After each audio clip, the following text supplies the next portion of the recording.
les compétences comportementales et relationnelles du business analyst et en particulier une compétence qui est, alors on va dire, la capacité à aider les dirigeants, les managers à prendre des décisions en fonction de nous, ce qu'on a produit comme recommandation. Et c'est vraiment une compétence importante parce que beaucoup d'entre vous, d'entre nous, puisque je me mets dedans, quand j'ai commencé, c'était aussi mon cas, on est hyper intimidé face à des managers, des dirigeants, on perd parfois complètement nos moyens. Je rencontre aussi beaucoup de business analysts qui, par exemple, ont eu une grosse carrière dans le test fonctionnel et ils sont tétanisés, vraiment tétanisés lorsqu'il s'agit ne serait-ce que d'animer des ateliers de travail avec des contributeurs, même s'il n'y a pas de manager. Alors de là à en plus devoir animer des réunions avec des managers, en général, il n'y a plus personne à l'horizon. Eh bien, sachez que c'est normal, d'autant plus si vous êtes débutant ou un peu introverti, il n'y a pas de problème. Mais voilà, dans ce live, je vais vous donner des conseils. Enfin, ce n'est pas mes conseils en réalité, puisque je ne sais pas tout, mais je me renseigne énormément. Je me suis inspirée d'un ouvrage qui s'appelle The Influencing Formula, dont je vous ai mis la référence dans la description, écrit par Richard Larson, qui est un dirigeant et qui a écrit un livre qui m'a inspiré d'ailleurs un article. Et ce livre, c'est comment nager avec les requins sans se faire manger. Voilà, c'est ainsi que lui, il parle des dirigeants en étant un lui-même, parce qu'effectivement, c'est un nouveau monde. Personnellement, évidemment, plus j'ai eu d'expérience et plus j'ai été j'étais face à des dirigeants de plus en plus haut dans la hiérarchie. Et quand on est face à des dirigeants qui sont dans une très grosse entreprise, très grosse multinationale, je peux vous assurer que c'est pas forcément évident de se faire entendre et de recommander la meilleure solution possible.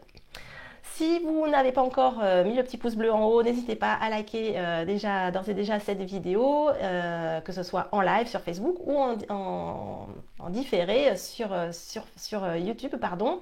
Vous pouvez également vous abonner à ma newsletter sur mon blog Best of Business Analyst pour être au courant des dernières informations sur l'analyse métier. Alors, c'est parti. Et en fait, je vais le faire en 3 parties.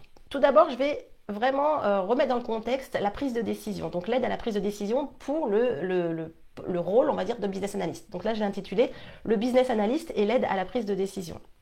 En deuxième paragraphe, je vais vous expliquer comment utiliser le style de communication d'un manager ou d'un dirigeant pour justement aider à cette prise de décision. Et en troisième partie, on va parler de la manière d'utiliser et d'améliorer sa propre capacité d'influence. Donc là, ce sont vraiment des compétences relationnelles et comportementales qu'un business analyst doit progressivement peaufiner, améliorer pour être capable, encore une fois, d'être le conseiller avisé du roi, comme je l'appelle souvent, puisqu'on ne prend pas des décisions, mais on aide à la prise de décision. Donc première partie, le business analyst et l'aide à la prise de décision. Alors je vous rappelle quand même l'objectif en fait de la business analyst, l'analyse métier. Son objectif, c'est d'aider les organisations à définir et à implémenter la solution optimale qui leur permettra de résoudre un problème ou de faire face à un besoin d'évolution. Donc je dis souvent, on ne va pas aider à concevoir la solution unique. Il y a plein de solutions possibles quand il y a une problématique d'organisation, mais par contre, on va se baser sur nos analyses contextuelles pour proposer la meilleure solution possible pour répondre aux besoins métiers et dans le cadre de la vision stratégique. Donc, avant de concevoir dans le détail une solution, que ce soit un logiciel, avant de faire les spécifications fonctionnelles détaillées ou les user stories, etc., ou même si vous êtes business analyst, gouvernance ou métier, par exemple vous faites de la cartographie de processus, vous êtes là parce que l'organisation a besoin de comprendre comment fonctionnent ces processus et comment la valeur ajoutée est créée au sein de son entreprise. Donc en tant que business analyst, ce que j'ai déjà fait également, vous pouvez être amené à redéfinir les processus, donc déjà les cartographier, à les redéfinir. Et après, pour redéfinir des processus, il faut être capable de dire voilà où il y a des faiblesses, là où voilà ce qu'on peut améliorer, là par contre ça marche très bien, on peut s'en inspirer, etc. Donc cette capacité d'aide à la prise de décision, elle fait vraiment intégralement partie du rôle de business analyst, qui commence par des analyses. Vous allez faire des analyses d'avant-projet. Une fois que le projet est lancé, encore d'autres analyses. Vous allez en faire jusqu'à aboutir à recommander une ou plusieurs solutions. S'il y a des alternatives, vous allez étayer pourquoi financièrement, ou pourquoi au niveau de la qualité, ou pourquoi par rapport à la réponse aux besoins métiers, telle solution est meilleure qu'une autre, ou pourquoi par rapport aux contraintes du projet aussi, tout simplement. Donc vous, business analyst, vous allez réfléchir à tout ça et vous allez proposez ça, proposez vos recommandations à des décisionnaires, des dirigeants, des managers, quel que soit leur niveau dans l'organisation. Alors bien sûr, l'attitude du business analyst face à un dirigeant est aussi importante que le fond. C'est-à-dire que vous, si vous dites « Oh j'ai tout bien analysé et puis après je fais faire ma réunion auprès du dirigeant, je vais tout lui exploser et exposer. Je ne sais pas pourquoi j'ai fait ce lapsus, vous me direz si ça vous fait penser à quelque chose, peut-être. J'aime bien ce lapsus. Donc je vais tout lui exposer et puis comme ça, il a toutes les informations et il est content, il va être content de moi, il va prendre la bonne décision. Vous vous trompez parce que en fait, l'attitude de vous, business analyst, vos compétences relationnelles, comportementales, c'est aussi important que le fond. Alors, il faut savoir que, évidemment, quand on débute, que ce soit business analyst ou tout autre métier d'ailleurs, une bonne partie de la nervosité qu'on ressent face à un dirigeant, c'est tout simplement lié à notre manque de confiance en notre propre travail, en nos capacités, en nos compétences, en nos connaissances. Ça, c'est normal. Et donc, comme on manque de confiance en nous-mêmes, en fait, on a plutôt spontanément tendance à se replier sur nous-mêmes, à se focaliser sur nous. Ouh là là, j'ai peur, ouh là là, ça va se voir, ouh là là. En fait, on est vraiment focalisé sur nous-mêmes, on est centré sur soi au lieu d'être tourné vers l'extérieur, vers notre contributeur, si c'est un atelier avec des contributeurs, mais évidemment là je parle des dirigeants, vers le dirigeant il a pris son temps pour vous écouter, pour nous écouter. Donc là on est dans une posture de repli, de stress en fait, de nervosité. C'est que effectivement quand on acquiert plus d'expérience, qu'on apprend évidemment à se centrer déjà sur l'extérieur, parce que déjà à l'intérieur on est sécurisé beaucoup plus, donc on est plus capable de s'ouvrir vers l'extérieur, mais ça s'apprend ça aussi. Il faut être capable aussi de prendre du recul, ça fait partie vraiment des 8 soft skills que je nomme souvent quand on est business analyst, cette capacité d'écoute, d'empathie et d'empathie émotionnelle, c'est-à-dire être capable de se comprendre pour être capable de comprendre les autres. Alors ça fait peut-être un peu développement personnel, mais je vous assure que c'est absolument loin d'être anecdotique. Si vous passez à côté de ça, vous allez faire sans doute un très bon business analyst intellectuellement parlant quand vous allez rédiger vos documents, et encore j'ai des doutes, mais par contre vous ne saurez pas transmettre le message, communiquer. Voilà, donc ça c'est important. Donc l'objectif là aujourd'hui, c'est de vous aider à vous focaliser davantage sur l'extérieur, c'est-à-dire sur le manager que vous allez essayer de convaincre, ou en tout cas à qui vous allez recommander une solution, plutôt que de vous concentrer sur vous-même. Et vraiment, je vous assure que ce changement d'orientation, donc vraiment de regarder vers l'extérieur plutôt que sur vous-même, sur vos peurs, ça va vraiment changer radicalement votre confiance en vous et votre efficacité. Surtout, puis ça va surtout vous aider à fonctionner comme un conseiller de confiance auprès du dirigeant. Voilà, donc c'est pas quelque chose qui s'acquiert facilement, je le reconnais, mais c'est bien de l'avoir en tête pour le travailler. De même que vous allez travailler vos compétences professionnelles, n'oubliez surtout pas de travailler vos compétences comportementales et relationnelles.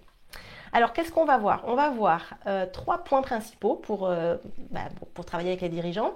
D'abord, on va voir qu'ils ont 4 styles de communication basiques. Alors, je ne vais pas apprendre, enfin je sais qu'il y en a certains qui vont dire « oui, je connais », mais oui, bien sûr, vous connaissez, on n'est pas là pour inventer la roue, on connaît souvent plein de choses, il faut juste l'appliquer. Donc ça, c'est la première chose. Deuxième chose, il faut savoir que les cadres dirigeants peuvent être influencés par nos recommandations. De quelle manière, je vous l'expliquerai. Et puis, il faut également comprendre que les cadres dirigeants ou les managers, peu importe, ils doivent prendre des décisions, c'est leur rôle. Et comprendre leur processus de prise de décision et connaître certaines techniques peuvent donc nous aider, nous, business analysts, à être plus efficaces. Alors, le deuxième paragraphe, c'est tout simplement utiliser le style de communication du dirigeant. Je suis sûre que vous avez déjà vu cette fameuse matrice avec des couleurs bleu, rouge, vert, jaune. Là, on appelle ça par exemple la matrice, la méthode DISC, D-I-S-C. Sinon, vous cherchez sur Internet, vous allez trouver plein d'exemples. En fait, il y a plein de méthodes qui existent pour dépeindre les personnalités et les profils de communication. Et celle qu'on retrouve souvent avec, on va dire, des variantes, c'est cette fameuse méthode DISC. C'est des matrices en fait qui nous permettent de décrire comment nous êtres humains, en fait, on pense, on apprend et on communique. Donc c'est important de connaître le style de communication du dirigeant, savoir en fait dans quelle couleur il est, puisqu'en fait on détermine ça selon les couleurs, parce que c'est ça qui va nous permettre de les assister dans leur prise de décision, et surtout ça va nous aider de mieux communiquer avec eux. Alors, je vais vous donner un exemple. La couleur bleue, pour un dirigeant, donc bleu c'est précis, formel, réservé, prudent, réfléchi, analytique. Ça, c'est, on va dire, le style de communication et de comportement de quelqu'un qui est étiqueté bleu. Alors, pour savoir si vous êtes bleu, rouge et tout ça, il y a plein de tests qui permettent de le faire. Quelqu'un qui est étiqueté rouge, alors c'est une dominante, ça veut dire qu'on a plusieurs couleurs en nous, bien entendu, mais on a vraiment une couleur dominante qui permet de nous rendre assez prévisibles finalement dans notre manière de communiquer. Donc les gens qui sont rouges, ils sont directs, rapides, fonceurs, énergiques, exigeants, indépendants. Et ils sont dominants. Les bleus sont plutôt ce qu'on appelle des gens qui sont plutôt conformes. Ils se conforment aux règles, etc. Ils vont tout analyser en fonction des règles. Ensuite, les verts, ils sont attentionnés, calmes, coopérants, modestes, patients, fiables. Et c'est l'étiquette qu'on leur met sur la tête, c'est stable. Ça ne veut pas dire que les autres ne le sont pas. C'est juste qu'en termes de communication, ça va être important. Ensuite, si vous êtes face à un dirigeant jaune, il va être plutôt communicatif, démonstratif, enthousiaste, expansif, sociable, tonique. Et lui, c'est l'étiquette qu'on lui met, c'est influent. Donc, pour revenir au cadre dirigeant, il faut vraiment que vous arriviez à identifier face à quel type de communication vous vous retrouvez. Vous n'allez pas communiquer vos recommandations de la même manière à un cadre dirigeant rouge ou à un bleu. Un rouge, par exemple, il va être direct, orienté vers l'action, il va être rapide à se décider, il va être opiniâque, il va être belliqueux. Un jaune, il va être direct lui également. Par contre, il va plus se soucier des relations humaines et des interactions entre les gens. Et ils ont davantage besoin de s'impliquer que les rouges. Ils aiment sociabiliser également. Un cadre dirigeant qui est vert, il va être réfléchi, il préfère des activités structurées, plus en tout cas que les jaunes, et ils ont besoin de temps pour examiner la situation. Ils consultent aussi beaucoup d'autres personnes pour prendre leurs décisions, ce qui les rend du coup plus lents parce que forcément ils sont plus consultatifs, donc c'est forcément une prise de décision plus lente. Et puis si vous êtes si vous êtes face à un cadre dirigeant bleu, ou même si vous êtes bleu, ces dirigeants-là sont moins directs, tout comme les verts, mais au contraire de cette dominance verte, eux, ils sont davantage axés sur les détails. Ils vont se concentrer sur les faits, sur les analyses. Et ils ont également besoin de temps pour prendre une décision parce que tout simplement, ils ont besoin de s'imprégner de tous ces détails. Et puis, ils ont aussi des opinions arrêtées. C'est quelqu'un qui a des croyances très tac-tac comme ça, mais plutôt, on va dire, dans le sens d'une opinion tranchée entre ce qui est vrai et ce qui est faux. Donc, il faut vraiment avoir ça en tête lorsque vous allez faire vos recommandations. Et comment, après c'est bien, une fois qu'on sait que ok, il est rouge, jaune, bleu, vert, c'est sympa, qu'est-ce que j'en fais? Bon, une façon pratique d'utiliser cette connaissance-là, c'est de refléter en fait votre interlocuteur, ce qu'on appelle l'effet miroir. Alors ça ne veut pas dire le mimer, faire tout pareil, il lève le petit doigt, vous levez le petit doigt, il se met au fond de sa chaise, vous mettez au fond de votre chaise, quoique. Mais le but en fait c'est de refléter le style de la personne avec laquelle vous communiquez pour alors déjà mieux vous identifier à elle parce que alors je ne sais pas si vous êtes nombreux à aimer le développement personnel, moi j'adore, je trouve que ça fait partie intégrante de nos compétences de business analyst, mais par exemple le fait de sourire même si vous n'êtes pas heureux, ça va déclencher chimiquement des hormones qui vont vous rendre plus heureux. Et en fait quand vous adaptez votre style vous calez votre style à celui de la personne qui est en face de vous, si c'est un dirigeant, vous allez en fait votre corps il va mieux se remettre à sa place en fait, c'est vraiment automatique. Alors, je ne veux pas dire que vous allez devenir d'un coup un dirigeant hyper influent parce que vous allez faire comme un jaune. Mais c'est vraiment quelque chose d'important. Et non seulement ça permet de mieux vous identifier du coup aux dirigeants en face de vous, mais ça va également le mettre à l'aise. D'ailleurs, les meilleurs politiciens et les vendeurs, ils maîtrisent parfaitement ces techniques pour pouvoir refléter leurs clients, leurs cibles, pour avoir gain de cause. Voilà. Donc ça, c'est vraiment des choses qu'ils apprennent et ils sont hyper forts dedans. Donc, un business analyst, je vous assure qu'il devrait s'en inspirer, je le dis souvent. Si par exemple vous avez affaire à un cadre dirigeant que vous avez identifié comme étant un jaune, vous allez éviter de l'ennuyer avec plein de détails, mais par contre vous allez vous assurer que ces détails-là, vous allez dans des annexes et que si jamais il les demande, vous les aurez à disposition. Si par contre vous êtes en réunion avec un manager, mettons bleu et rouge, allez on va dire violet, souvent c'est des gens qui aiment bien échanger de manière informelle, qui aiment bien sociabiliser. Par contre, ils préfèrent le faire après avoir terminé la réunion. Donc, commencez pas à leur parler de votre vie avant. réserver ça après s'il y a encore du temps. Et là, ils seront tout à fait OK pour parler avec vous et du coup, vous instaurez un climat de confiance. Donc ça, c'est vraiment la première chose à faire. Renseignez-vous, franchement, renseignez-vous et puis essayez, exercez-vous, ne serait-ce qu'avec vos contributeurs. Vous allez voir, ça peut être un peu ludique, ça peut être rigolo, même en famille, avec des amis. Exercez-vous, ça peut être marrant. Alors ensuite, la troisième partie de ce live, c'est comment améliorer sa capacité d'influence. Donc là, OK, vous êtes dans une réunion, vous avez identifié que le manager décisionnaire, il est de telle ou telle couleur.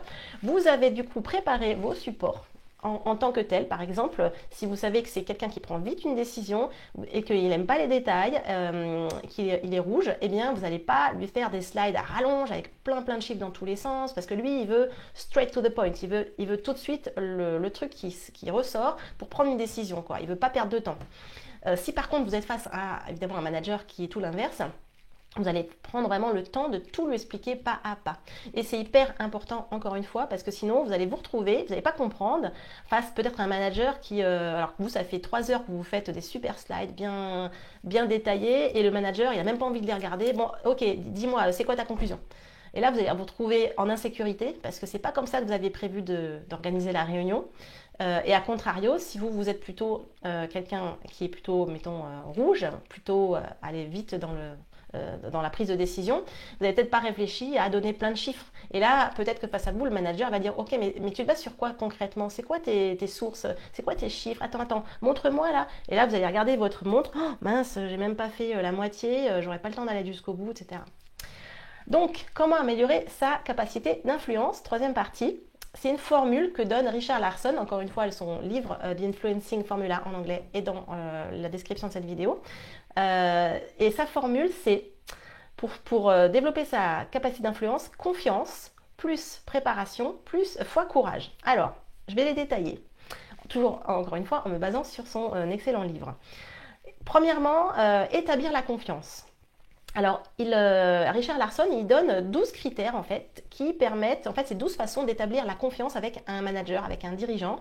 Donc, lui, ce qu'il conseille, c'est de s'auto-évaluer. On va regarder chacun des critères que je vais vous donner juste après, et on va dire, ok, est-ce que ça, je le fais bien, ou est-ce que je dois l'améliorer?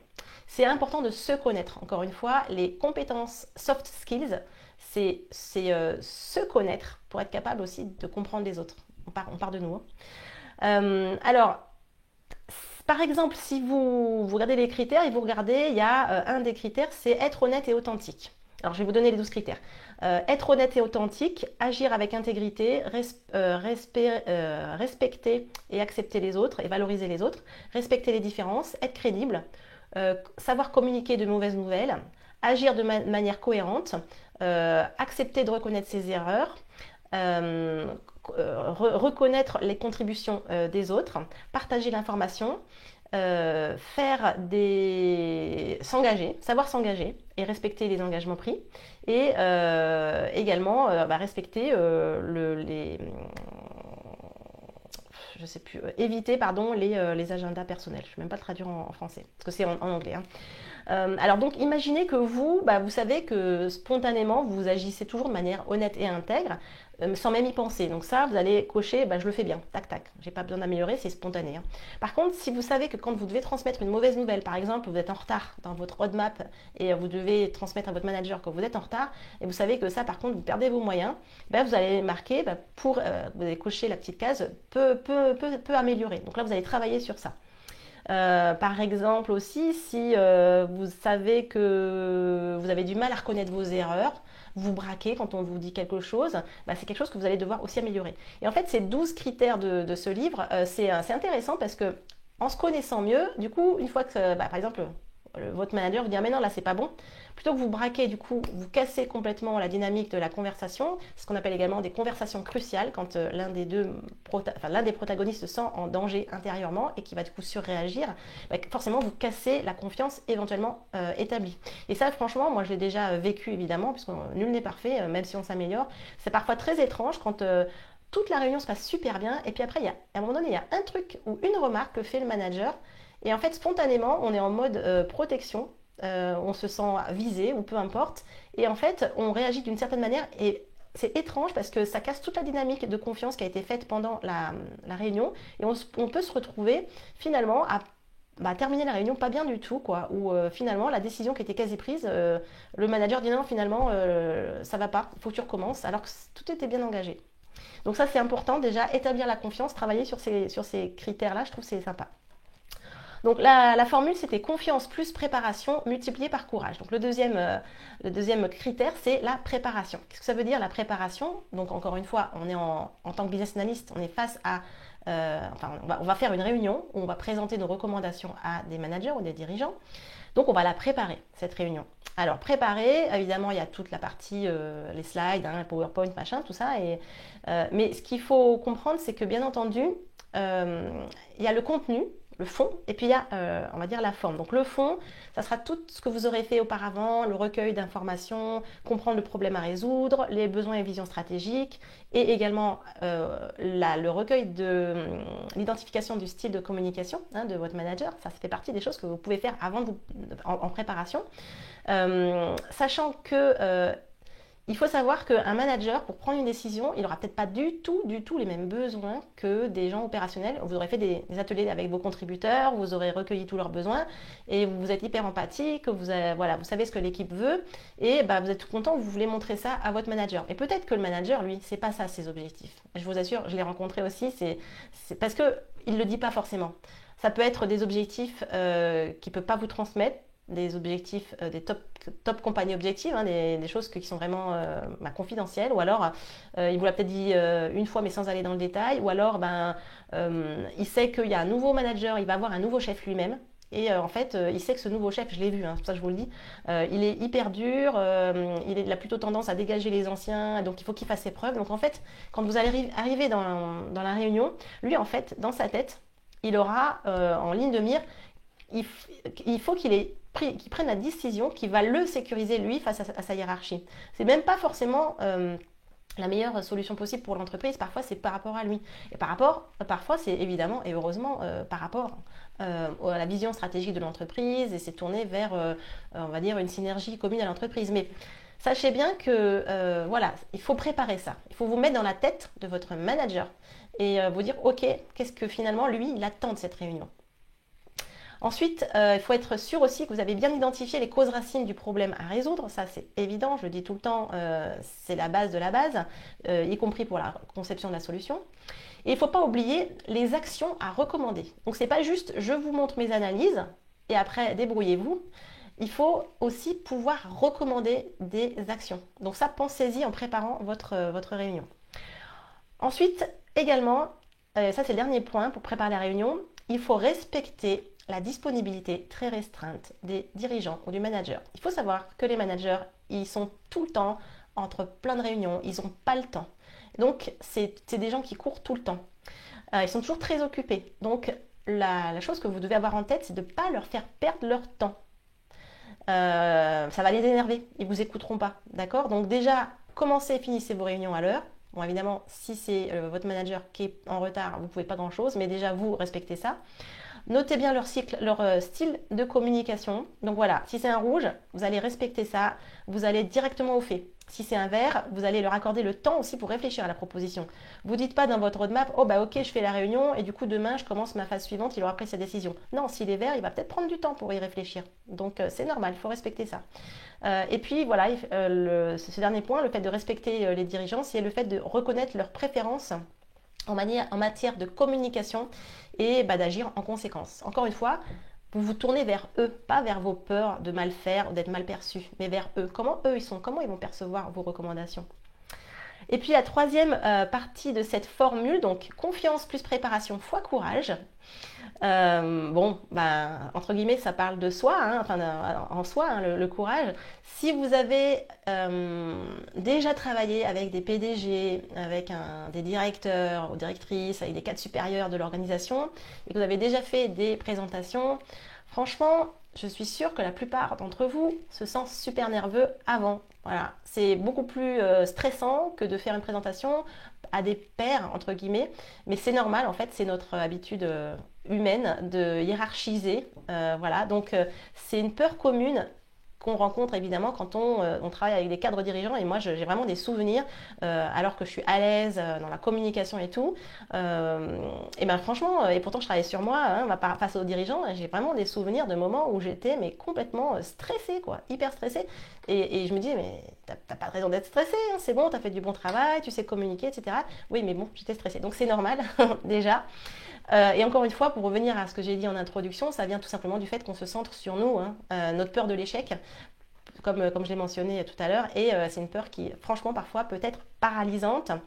Et le problème, c'est que après, on peut très bien blâmer le dirigeant. Ouais, mais il m'a pas écouté, il n'a pas voulu prendre le temps, il n'est pas allé dans mon sens, alors que moi je sais parce que j'ai étudié ça, ça fait 6 mois que j'étudie, je sais quelle est la meilleure solution, je suis dégoûtée, je suis frustrée, il m'a pas écouté.